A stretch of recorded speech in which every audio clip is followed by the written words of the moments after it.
আসসালামু আলাইকুম। কেমন আছো সবাই? আশা করি সবাই ভালো আছে, সুস্থ আছো। সুরাইয়াস ফ্যামিলি ব্লগে সবাইকে স্বাগতম। মাত্র ঘুম থেকে উঠেছি, এখনো ফ্রেশ হইনি। আমার বয়স শুনে নিশ্চয় বুঝতে পারছো। এখন ফ্রেশ হবো, দিয়ে নাস্তা বানাবো। আর ঘুম থেকে উঠলে আমি মানে মেনলি ভিডিও এই জন্যই বানাতে চাই না। আমার গালগুলো এমনি আলু আলু দেখো।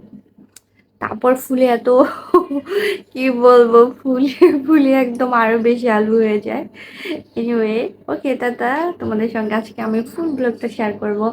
আশা করি তোমাদের ভালো লাগবে। তো সবাই এনজয় করতে থাকো। টাটা। যে সকল আপুরা এবং ভাইয়ারা এই মুহূর্তে আমার ভিডিওটা দেখা শুরু করেছেন, প্লিজ একটা লাইক করবেন আর কমেন্ট করে দিবেন। যারা আজকে প্রথমবার ভিজিট করছেন তারা আমার চ্যানেলটাকে সাবস্ক্রাইব করে দিয়ে আমার পাশে থেকে যাবেন। প্রথমে সরি বলে নিচ্ছি, আমার ভয়েসটাকে ইগনোর করবেন। আমি ঘুম থেকে উঠেই ভয়েস দিচ্ছি, জানি না কেমন হবে। এই তো ফ্রেশ হয়ে নিয়েছি, এখনো হচ্ছে একটু পরোটা বানাবো। আজকে যেহেতু একটু তাড়াতাড়ি উঠেছি, তো ভাবলাম একটু পরোটা বানাই। প্রতিদিন তো একঘেয়েমি নাস্তা আমি খাই, চা রুটি। আপনারা সবাই দেখেন, সরি, চা বিস্কিটটা কিন্তু আমার বেশি খাওয়া হয়, রুটি খুব একটা খাওয়া হয় না। তো আমার পিঁড়িটা কিন্তু নড়ছিল, আমি ভালোভাবে বেলতে পারছিলাম না, তাই একটু ঠিক করে দিলাম। যেহেতু নিচে বসে বানাচ্ছি আর আমার রান্নাঘরের অবস্থা তো বেহাল। মানে এতটাই ছোট, কি বলবো, বসে কিছু করার মতো কোনো ওই নেই। তো যেটা বলছিলাম, ভয়েস দিচ্ছি আর বলছিলাম যে আর একটু পরে মনে হয় ভয়েস অ্যাড করলে ভালো হতো। ঘুম থেকে উঠেই ভয়েসটা দিচ্ছি, কারণ পরে বেবি উঠে গেলে আবার শব্দ থাকবে, চারপাশে নয়াজও বেড়ে যাবে। দেন তখন আর মনের মতো কিছু বলতেও পারবো না। তাই এই তো এখনই কাজটা করে নিচ্ছি। আর এদিকে আমি কিন্তু পরোটা বানানোর জন্য পরোটার শেপটা দিয়ে নিচ্ছিলাম। বেসিক্যালি আমি সবসময় এইভাবে পরোটা তৈরি করে থাকি। এটা কিন্তু একদম বিকাল পর্যন্ত একই রকম সফট থাকে, সুন্দর থাকে। তোমরা কে কিভাবে বানাও একটু কমেন্ট করে জানাতে পারো। তো পাশের চুলায় কিন্তু আমি আমার বেবির জন্য খাবার বসিয়ে দিয়েছি, কারণ ওর জন্য একটা পরোটা রেখে দিব। আনফরচুনেটলি যদি না খায় তখন তোকে নাস্তা খাওয়াতে হবে, তাই একটু নুডলস বসিয়েছি। কারণ আমার বেবিটা সবসময় একটু বেশিই বায়না করে খাবার-দাবার নিয়ে। খুব মানে মন মতো হয় না। চাইবে, দেওয়ার পরে বলবে এটা নাও ওটা দাও। মানে খুবই বায়না করে। বাচ্চারা অবশ্য এরকম হয়েই থাকে। কিন্তু আমার বেবিটা একটু মনে হয় বেশি এইরকম মানে স্পেশাল টাইপের খাবার-দাবার নিয়ে। তাই সবসময় আমি বিকল্প কিছু ওর জন্য করে রাখি। সেটা হচ্ছে কখনো একটা আইটেম রাখি না, ২ টা আইটেম হাতের কাছে রাখি, ও যেটা খায় আরকি। এটা হচ্ছে বিষয়। এই তো এদিকে আমার পরোটা কিন্তু বেলা হয়ে গিয়েছে। খুব আনইজি ফিল হচ্ছিল, মানে বেলতে পারছিলাম না জায়গাটার জন্য। আর গরমও লাগছিল, তাই আর উঠে জায়গা চেঞ্জ করার মতো কোনো ইচ্ছা করছিল না। এদিকে আমি বানিয়ে নিয়েছি। দেখো আমার লাইনের গ্যাস কিন্তু অলরেডি চলে গিয়েছে। আমি এই তো সিলিন্ডারে বসিয়েছি। একটা কথা না বললেই নয়, ঢাকা শহর যারা থাকি আমরা তারাই শুধু জানি এই গ্যাসের সমস্যাটা যে কি একটা বিশাল সমস্যা। আমাদের লালবাগ এরিয়াতে মানে এই সময়টাতেই যদি এইরকম হয়, এই গরমে সামারের সময়, শীতের সময় এবার মনে হয় গ্যাসই পাবো না। সিলিন্ডারে আর একমাত্র কারেন্টের চুলাই ভরসা হবে সবার। তো কিছু করার নেই। অনেকে দেখি অনেক প্রচুর অপচয় করে। আমি আগে যে বাসায় ভাড়া থাকতাম ওই বাসায় ওনারা দেখতাম গ্যাসের লাইন ছেড়ে ওটা দিয়ে কাপড় শুকাইতো। তারপরে হচ্ছে এমনি, এমনি মানে একটা মেঝের কাঠির জন্য ০.৫ ঘন্টা ১ ঘন্টা জ্বালিয়ে রেখে দিত। অনেক বলতাম, "আপু এগুলা করেন কেন? কেন আপনি গ্যাসগুলাকে নষ্ট করতেছেন? এগুলার হিসাব দিতে হবে আল্লাহর কাছে।" কিন্তু কে কার কথা শুনে? যখন পাই না তখন তো চলতে পারি না। এখন দিছে, এখন ছাইড়াই রাখবো। মানে এরকম ছিল ওনাদের বিষয়গুলা। যাই হোক, আল্লাহ সবাইকে সুবুদ্ধি দিক, না বলি। তো এই তো এদিকে আমি পরোটা বাছছিলাম। আর আমার বেবির খাবারটাও দেখছিলাম, যেহেতু ওর জন্য নুডলসের স্যুপ বানাচ্ছি। তো বারবার একটু ওদিকেও তাকাচ্ছিলাম যে সবকিছু ঠিকমতো আছে কিনা। তো আমি পরোটা ভেজে নেব। আমি নরমালি এভাবে পরোটা ভাজি। খুব বেশি একটা তেল দিই না, অল্প তেলেই ভেজে ফেলি। গত সপ্তাহে ডক্টরের কাছে গিয়েছিলাম, তখন হচ্ছে ওয়েটটাকে মেপে আসলাম। মানে এত ওজন বেড়ে গেছে কি বলবো, বলার মতো না। দিন, দিন কেন যে এত মানে হেলদি হয়ে যাচ্ছি জানি না। খাওয়া-দাওয়া একদম কমিয়ে দিয়েছি, তারপরেও কাজ হচ্ছে না। ভাবছি গতকালকে মানে মনে, মনে বলছিলাম যে ডায়েট করব। ইনশাআল্লাহ এই সপ্তাহ থেকেই শুরু করব। না হয় উপায় নেই। ওজন কমানো আরো বেড়ে গেলে তখন আর মানে কি কিচ্ছু করার থাকবে না। বিশ্বাস করেন ওজন কমানো যে এত কষ্টকর।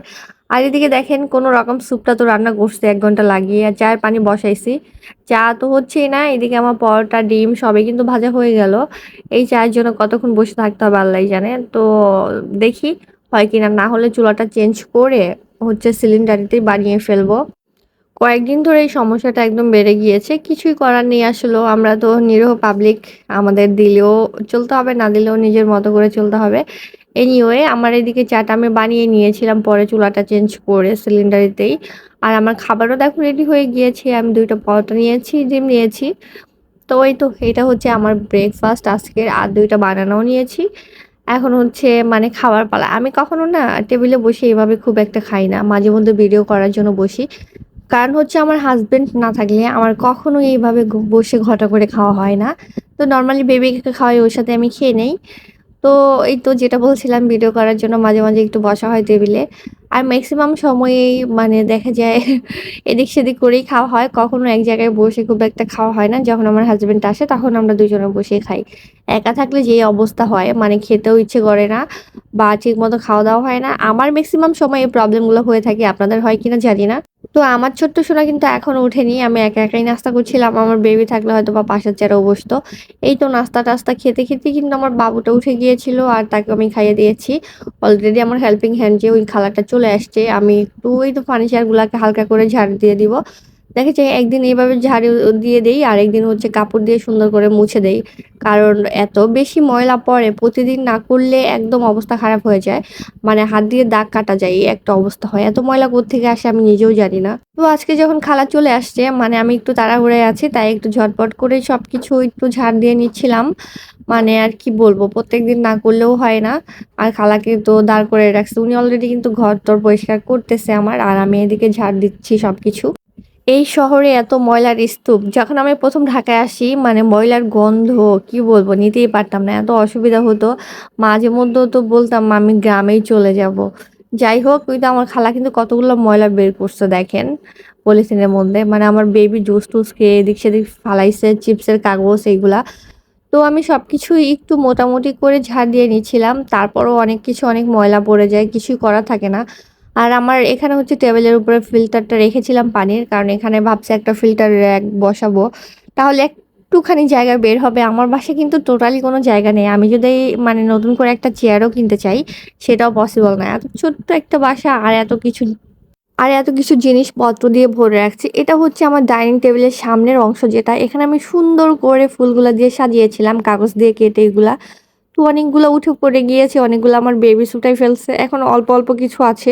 ভাবছি একদিন সুন্দর করে জায়গাটাকে ফিল আপ করে দিব সময় করে বসে। আর এটা হচ্ছে ওয়ান টাইমে একটা প্লেটের মধ্যে আমি এঁকেছিলাম। এটা কি আসলে জানি না, পদ্ম ফুল না শাপলা ফুল কি হয়েছে। মানে মন যা চেয়েছে তাই এঁকেছিলাম। যাই হোক, তো এই তো আমি হচ্ছে ওই রুমটা ক্লিন করা হয়ে গিয়েছে। ডাইনিংটাও মোটামুটি ক্লিন করে নিয়েছি। আর এখন হচ্ছে আমার আরেকটা রুমে চলে আসছি। তো এখানে এসে আমি একটু ফার্নিচার গুলাকে হালকা করে একটু টাচ আপ করে দিচ্ছিলাম। কারণ একটু না ময়লা তো পড়েই যায়। দেন এই তো পরিষ্কার করে পাশে ২ টা ব্যাগ ঝুলতেছে দেখো। এগুলো হচ্ছে রেগুলার ইউজ করার ব্যাগ। তো এগুলা বাইরে ঝুলিয়ে রেখে দেই। আসলে রাখার জায়গা নেই। তো আমি প্রত্যেকদিন এগুলাকেও ক্লিন করে রাখি। কারণ হচ্ছে না হয় ময়লা পড়ে যাবে যেহেতু বাইরে ঝুলছে।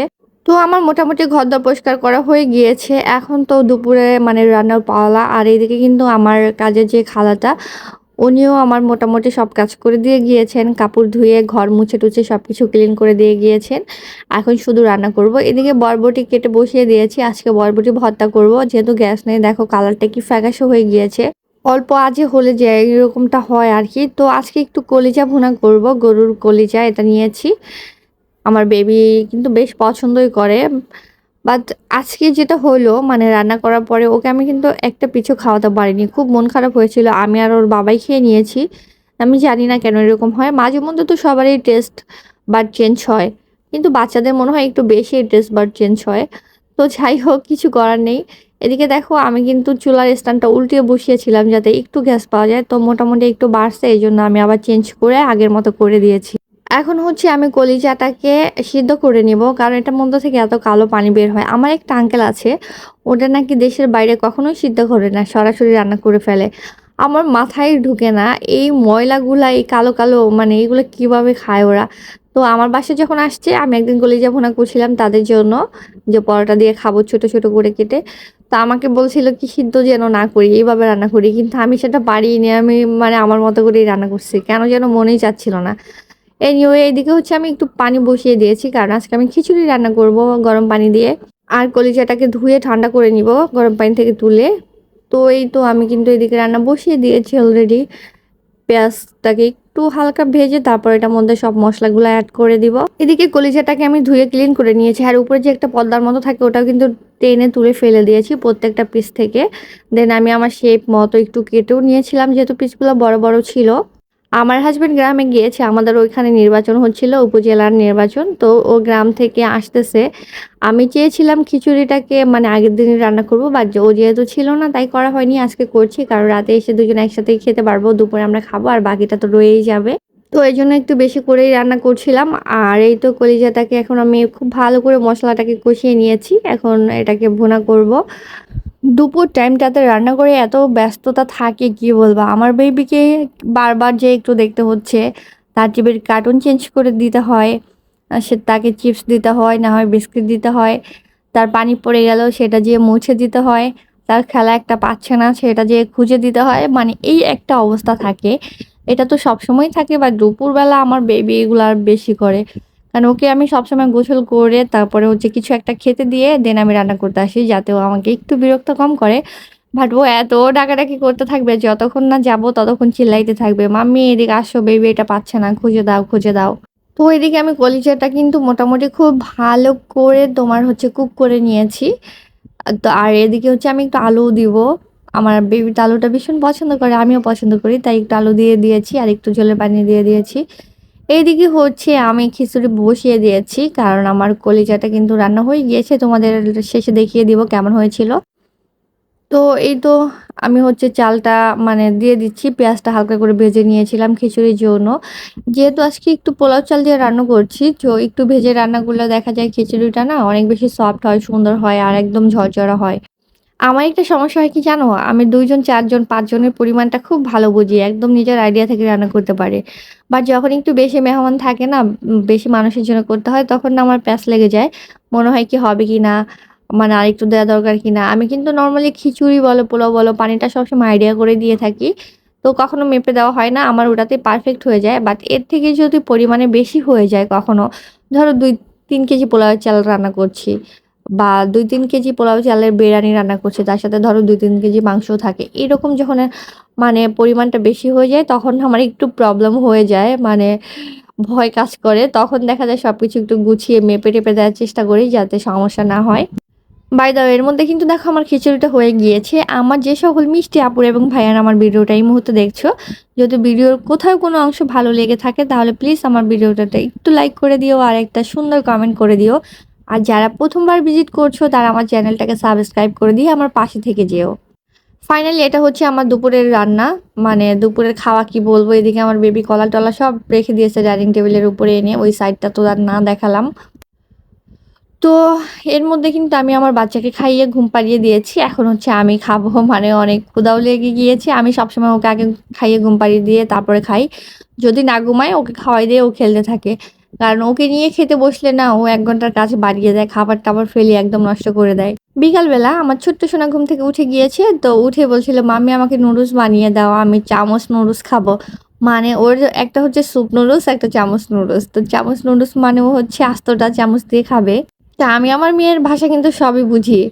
যাই হোক, মায়েরা সব মায়েরই এরকম বাচ্চাদের স্পেশাল কিছু কথা থাকে তারা বুঝতেই পারে। তো এই তো আমি তাকে একটু চামচ নুডলস রান্না করে দিচ্ছিলাম এদিকে। তো সিদ্ধ করে নিচ্ছিলাম নুডলসটা। তো আমাকে বলছিল আমাকে গাজর দিয়ে বানিয়ে দিবে। তো আমি আজকে একটু সবজিও এড করছিলাম। তো নরমালি ওর হচ্ছে নুডলস রান্না করলে আমি কখনো সবজি-টবজি এড করি না। কারণ ও একদমই খেতে চায় না। আজকে নিজে থেকেই বলছিল একটা গাজর বের করে ফ্রিজ থেকে, "মাম্মি গাজরটা দিয়ে দাও।" দেন আমি একটু সবজি দিয়ে দিলাম। দেখি আজকে খায় কিনা, খাবে কিনা সেটাও জানি না। এদিকে কিন্তু আমার নুডলসটাও হয়ে গিয়েছে। এই তো আমি প্লেটে নিয়ে নিয়েছি আমার বেবির জন্য। তো ওকে খাইয়ে দিব। যেহেতু ২ প্যাকেট রান্না করেছি, সরি ১ প্যাকেটই রান্না করেছি বাট বেশি ছিল। তো আমিও খেয়েছিলাম সন্ধ্যার দিকে।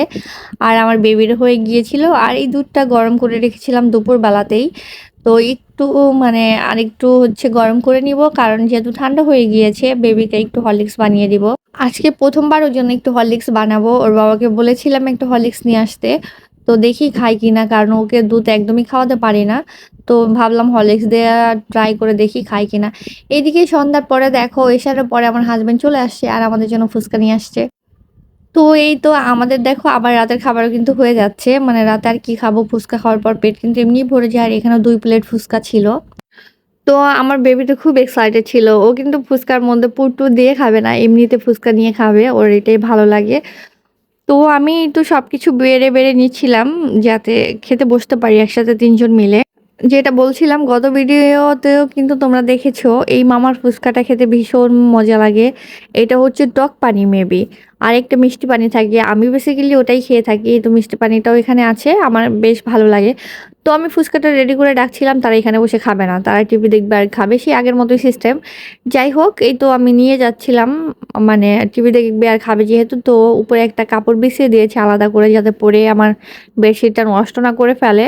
আর এদিকে একটা বাটিতে দেখো বিস্কিট আছে। এটা হচ্ছে কিন্তু কাপকেকের মল্ড। আমার বেবি ছোট্ট, ছোট্ট জিনিসে খেতে ভীষণ পছন্দ করে। এখানে ওকে ৪ টা বিস্কিট দিয়েছিলাম। ও ৩ টা খেয়েছে। আরেকটাই তো হাফ রয়ে গিয়েছে। কারণ সে এখন ফুচকা খাবে আর বিস্কিট খাবে না। তো এই তো খাচ্ছিলাম। আমি বানিয়ে দিচ্ছিলাম। বিশেষ করে ওর বাবা আর ও খাচ্ছিল। তো এরকম করে কেন বানাচ্ছি সে খাবে না। কারণ হচ্ছে বললাম যে এটা ও পুডলি একদমই খেতে চায় না। তো আমাকে দেখাই দিচ্ছিল যে আমাকে শুধু এরকম করে দিবে, টক পানি দিয়ে দিবে। আমি এটা খাবো না। এটা তুমি বাবাকেই দিয়ে দাও। দেন এটা ওর বাবাকে দিয়ে দিলাম। আমরা ৩ জন যখন একসাথে থাকি আমাদের সময়টা কিন্তু খুব সুন্দর যায়। তো আজকের ব্লগটা আর বড় করব না। এখানেই শেষ করে দিব। যাদের ভালো লাগে তারা একটা লাইক, কমেন্ট এবং শেয়ার করে দিও। আর যারা আজকে প্রথমবার ভিজিট করছো আমার চ্যানেলটাকে সাবস্ক্রাইব করে দিয়ে আমার পাশেই থেকে যেও। সব আপুরা এবং ভাইয়ারা সবাই অনেক বেশি ভালো থেকো, সুস্থ থেকো। সবার জন্য অনেক বেশি শুভকামনা জানিয়ে শেষ করছি আজকে ব্লগটি। আল্লাহ হাফেজ সবাইকে। সবাই ভালো থেকো।